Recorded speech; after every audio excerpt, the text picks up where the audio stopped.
Welcome. I'm Kinetic Symphony. I hunt down and report on weird and true mysterious stories, from glitches to the paranormal. Would you like even more content? Here's my Patreon. Now onto the stories.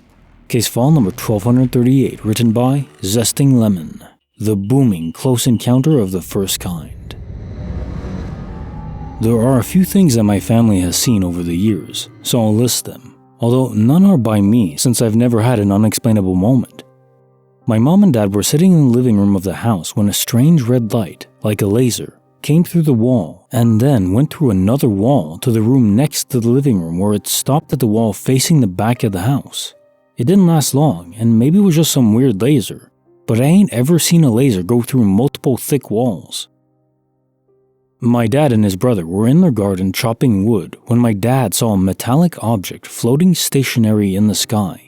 He looked around to his brother and asked if he saw it too. He nodded, and they both looked back at the object before it disappeared seconds later. Apparently, it couldn't have been a satellite or the ISS because it looked like it was so close, like the height of a low-flying aircraft, 10 minutes after it had taken off.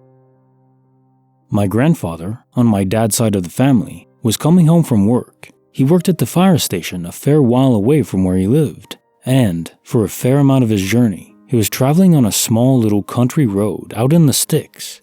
At one point in his journey, one evening, he could see an illuminated object flying low in the sky, and after a short while, he noticed it seemed to be following him.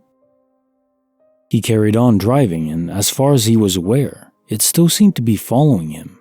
Eventually, he got home and spent the rest of the evening with the family.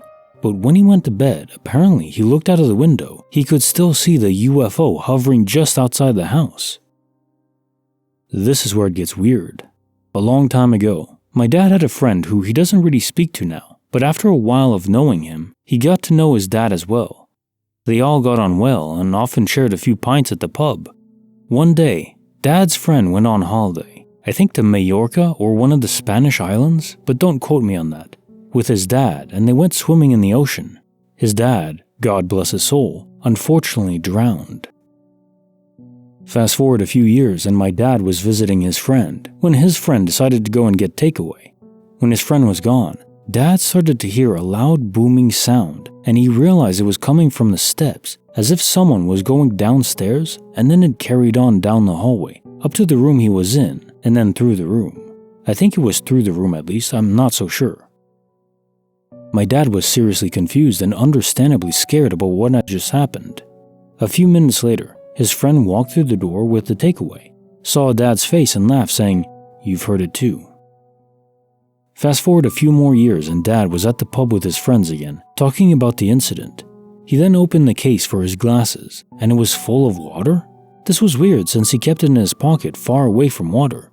He then, for some reason, decided to taste a bit of the water at the end of his finger. It was salt water. A bit ironic considering his friend's father, God bless his soul, had drowned at sea. Apparently he has repeatedly found salt water in places after thinking or talking about the incident. The water manifests. Case notes file 1238. The booming close encounter of the first kind.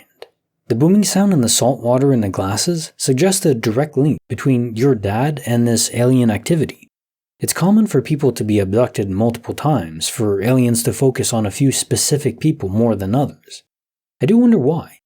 Is it some genetic variation that makes these aliens particularly interested in particular people? There are theories involving the mating between species, creating hybrids that could function in both environments. If the aliens in question are not capable of surviving in our oxygen and nitrogen environment and water-based environment, maybe they're trying to create a bridge between them. For some reason, this creeps me out even more than them wanting to just invade and exterminate us. It's more intimate malevolence. Bonus file written by jnhummel. Parrot Communicating from the Beyond? My granddad died when I was 6. My nan took it pretty hard at first, but after a few weeks, she became a lot more cheerful. My dad talked to her and asked her how she was doing, and she said she was a lot better, now that Granddad is back. When he asked her what she meant, she said she meant exactly what she said. Granddad had been gone, but now he was back. He would come and sit in his favorite chair, and she'd put on the TV for him, and the parrot would talk to him. My granddad had bought a green parrot on a whim from a pet store a few years before. Not long after this started, some of the family had gone around to my nan's for Sunday lunch. My mom and my aunt helped her with the cooking, and we'd all just sit down at the table getting ready to eat when there was a sound of a door opening and closing upstairs, and then footsteps.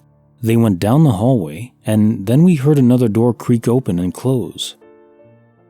Everyone just looked at each other.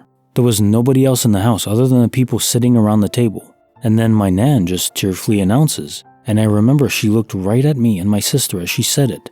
"That will be your granddad."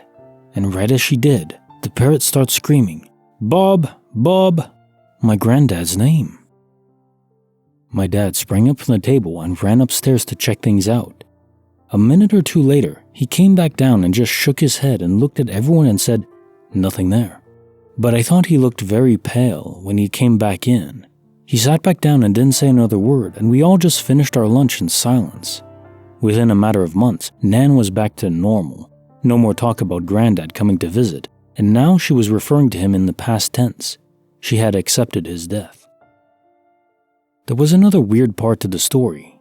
However, this is just something my dad told us, and it's entirely possible he was making it all up, but I'll include it anyway.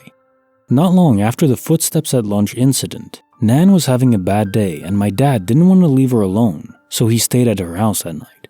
Now, according to my dad, Granddad had an OCD trait whereby he couldn't stand to see a pile of coins unsorted. If anyone just threw a handful of coins onto a table, Granddad couldn't rest until he had neatly sorted them into similar piles. As my dad was getting ready for bed that night in the spare room, he threw the coins in his pocket onto the dresser. The next morning, when he woke up, the coins had been sorted and stacked into neat piles. Case notes for the bonus file. Parrot communicating from the beyond? I too cannot abide unsorted coins. Must be neatly stacked. There's a device where you can just put in coins at the top and it, by the weight and shape of the coin, automatically stacks them where they belong. That's pretty cool. And animals do have extra senses beyond our own. Beyond most humans. Parrots, though, was this a case of your granddad's last remaining soul fragment paying visit to your grandma, and then not wanting to drain energy from anyone, his soul finally dissipated out into the ether after a few months? The batteries were dead, basically. I think that's probably what happened. The parrot merely being, well, the alert of the incident, and definitely helpful for your grandma. And now time for the quote of the day. I believe in getting into hot water. It keeps you clean.